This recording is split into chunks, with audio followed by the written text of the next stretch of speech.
नमस्कार दोस्तों, स्वागत है आप सभी का आपके अपने YouTube चैनल मैथ्स मैजिक पर।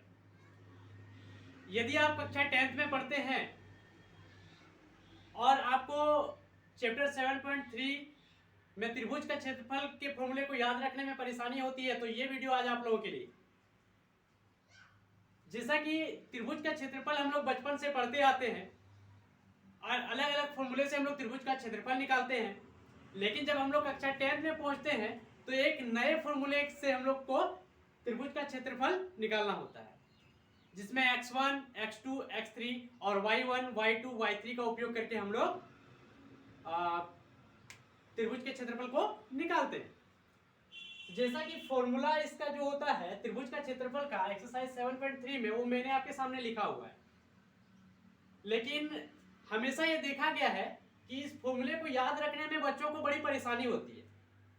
तो आज मैं आप लोगों को जो शानदार ट्रिक बताने वाला हूं, उसके बाद आप लोग इस फॉर्मूले को जीवन भर नहीं भूलेंगे। आपको सिर्फ 6 अंकों की एक संख्या याद रखनी है और यह फॉर्मूला आपके दिमाग में हमेशा के लिए बैठ जाएगा। आइए जानते हैं हम लोग उस संख्या के बारे में।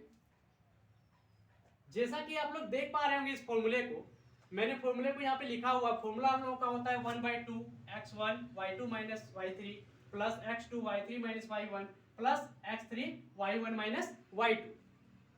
तो ये फॉर्मूला एक तो हम इस प्रकार से याद रखेंगे, और एक होता है कि हम जैसे पहले बताए कि 6 अंकों वाली एक संख्या याद रखने के बाद इस फॉर्मूले को हम लोग हमेशा के लिए अपने दिमाग में बिठा सकते हैं। हम तो 6 अंकों की जादू संख्या हम लोगों के पास होती है 23, 31, 12।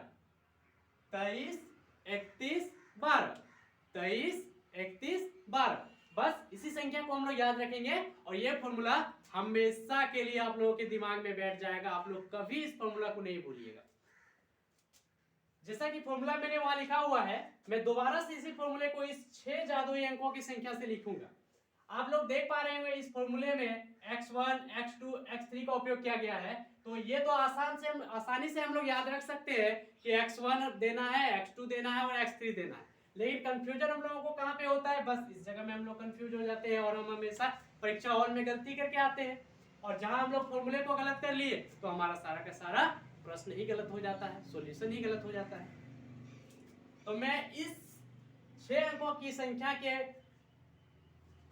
मदद से इस फॉर्मूले को लिखना चाहूंगा। आप लोग ध्यान से देखिएगा और फॉर्मूले को याद करने का ट्रिक अपने माइंड में सेट कीजिएगा। जैसा कि हम लोग जानते हैं त्रिभुज का क्षेत्रफल का फॉर्मूला हम लोग कैसे याद रखेंगे? हमें लिखना है पहले 1/2 जो होता है, बड़ी वाली ब्रैकेट देना है। हम लोग दोस्तों यहाँ पे लिखेंगे x y minus y, plus देना है x y माइनस y, फिर से प्लस देना है x y माइनस y। 3 बार हमें एक ही चीज को लिखना है, x y minus y plus x y minus y plus x y minus y। इसको 3 बार हम लोगों ने लिख लिया। जैसा कि हम लोगों ने पहले भी बताया कि x में पहले 1 देना है, 2 देना है, 3 देना है, यानी कि x1, x2, x3 होता है हम लोगों का। तो हम लोग x में 1, 2, 3 ये चीज तो आसानी से हम लोग याद रख सकते हैं। अब हम लोग क्या करेंगे, इस 23, 31, 12 का यूज करेंगे इस फॉर्मूले में। y में हम लोग देंगे यहाँ पे 23, 31, 12। अब यहाँ से आप लोग देख पाएंगे कि ये जो फॉर्मूला और ये जो फॉर्मूला है बिल्कुल हम लोगों का क्या होगा, सेम होगा। हम लोगों ने इस फॉर्मूले को याद किया था और यहाँ पे हम लोगों ने फॉर्मूले को सिर्फ और सिर्फ इस जादुई नंबर की सहायता से लिखा। अब आगे हम लोग एक्सरसाइज 7.3 के प्रश्न संख्या 1 को देखेंगे, समझेंगे और हल करेंगे। तो प्रश्न संख्या 1 क्या कहता है? उस त्रिभुज का क्षेत्रफल ज्ञात कीजिए जिसके शीर्ष हैं 2, 3, -1, 0 और 2, -4। यानी कि ये 3 बिंदु हमें दिए गए हैं जो कि क्रमशः x1, y1, x2, y2 और x3, y3 होंगी। और हम लोग त्रिभुज का क्षेत्रफल का फॉर्मूला का यूज करके, जो कि हम लोगों ने अभी पीछे वीडियो में देखा, उस फॉर्मूले का यूज करके हम लोग इस प्रश्न को हल करेंगे। चलिए सबसे पहले हम लोग मान लिख लेंगे x1 हम लोगों का कितना है, 2 है।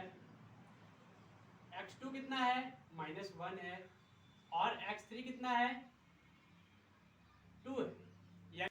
तो y1 का मान हो गया हम लोगों का कितना 3, y2 का मान हो गया हम लोगों का कितना 0 और y3 का मान हो गया हम लोगों का 4। अब हम लोग क्या करेंगे त्रिभुज का 4 नहीं यहाँ पे दोस्तों -4। तो अब हम लोग क्या करेंगे त्रिभुज का क्षेत्रफल का उपयोग करके इसका मान निकालेंगे। तो त्रिभुज का क्षेत्रफल जैसा कि मैंने ट्रिक की सहायता से याद कराया था, त्रिभुज का क्षेत्रफल होता है 1/2। मैंने फॉर्मूला कैसे याद कराया था x y minus y plus x y minus y plus x y minus Y.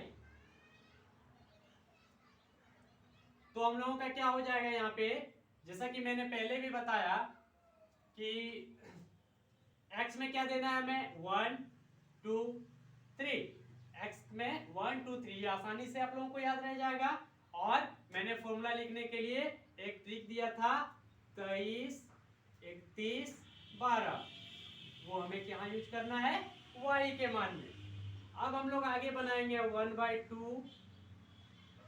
x1 का मान कितना है हम लोगों के पास 2 है, y2 का मान कितना है हम लोगों के पास y2 हम लोगों के पास 0 है और y3 कितना है हम लोगों के पास -4। तो फॉर्मूले से माइनस और यहाँ से माइनस माइनस माइनस +4 हो जाएगा यहाँ पे प्लस x2 कितना है हम लोगों के पास -1। तो हम लोग क्या कर सकते हैं फॉर्मूले में प्लस और यहाँ पे माइनस, प्लस माइनस हम लोग यहाँ पे माइनस लिखेंगे जिससे हम लोग का एक लाइन क्या होगा बच जाएगा। तो -1 हो जाएगा हम लोगों का।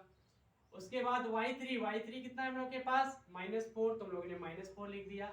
और y1 कितना है हम लोग के पास y1 हम लोग के पास 3 है, तो माइनस का माइनस और 3 का 3 प्लस x3 कितना है हम लोगों के पास 2 है, y1 कितना है हम लोगों के पास y1 है हम लोगों के पास 3 और y2 हम लोगों के पास कितना है 0, तो -0।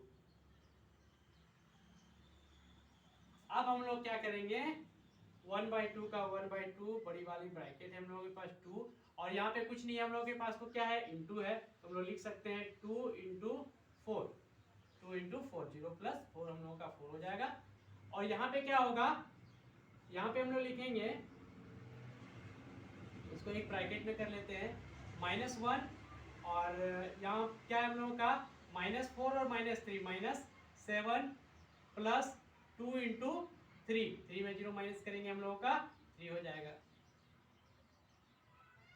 1/2 2 × 4 8 माइनस माइनस प्लस 1 × 7 7 प्लस 2 × 3 6 या 1/2 8 + 7 15 15 + 6 हम लोगों का हो जाएगा 21। यहाँ बीच में कुछ नहीं है तो हम लोग इंटू का यूज करेंगे 21, यानी कि हम लोगों का आंसर हो गया 1 × 21 और नीचे 2। दोस्तों यहाँ पे क्योंकि हम लोग त्रिभुज का क्षेत्रफल निकाल रहे हैं इसलिए यहाँ पे हम लोग वर्ग मात्रक लिखेंगे। यही हम लोगों का